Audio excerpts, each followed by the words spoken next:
story ចាស់ចាំងដែលរឿងអាទិត្យនឹងមនុស្សម្នាក់ធ្លាប់ស្និទ្ធជាសង្សារចាំងយើងបានបែកគ្នាដូចជាយូរណាស់គ្រាមុនអូនចង់ចាំច្បាស់បងគឺជាអ្នកធ្វើពាំងហេកាមិនចង់ដើររួមវិថីបងប្រហែលធ្លាប់ធ្លួយបណ្ដោយឲ្យបាត់បងអូមួយអាទិត្យបងធ្វើឲ្យស្ងួនយំ7ថ្ងៃបងខូចបងខើដើរលេងផឹកស៊ីដាច់ជប់បងវល់បងងប់សប្បាយចំណាយពេលលើមនុស្សស្រីជាអចិន្ត្រៃយ៍រហូតពួកយើងប្រឆា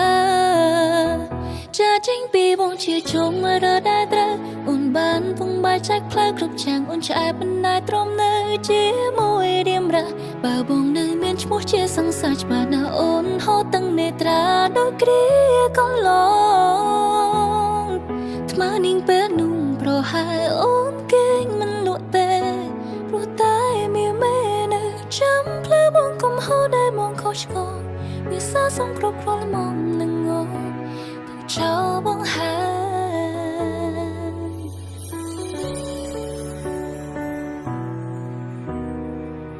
រឿងដែលហួងគឺហួងមិនណាយ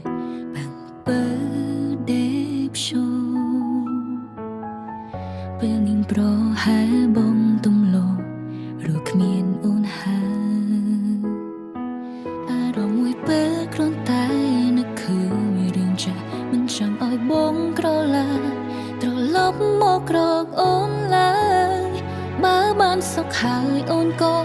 អបអរជីវ៉ាចាចេញពីបងជាជុំរដែលត្រូវអូនបានពងបាយចែកផ្លែគ្រប់ចាំងអូនឆ្អែតមិនដែរទ្រាំនៅជាមួយរៀមរះបើអូននៅមានឈ្មោះជាសង្សារច្បាស់ណាអូនហូតទាំងនេត្រាដូចគ្រាកន្លងថ្មនាងពេលនោះប្រហែលអូនគេងមិនលក់ទេព្រោះតែមានមេនៅចាំផ្លូវបងកុំហូរដែរបងខុសឆ្គងវាសាសងគ្រប់គ្រងមុំនឹងអូទៅចោលបងហើយ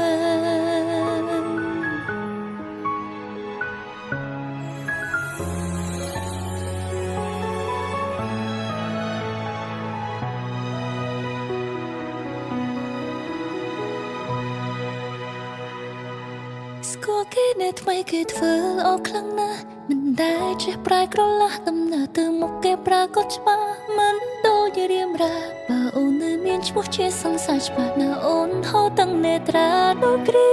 កន្លងថ្មនាងពេលនោះប្រហែលអូនគេងមិនលក់ទេ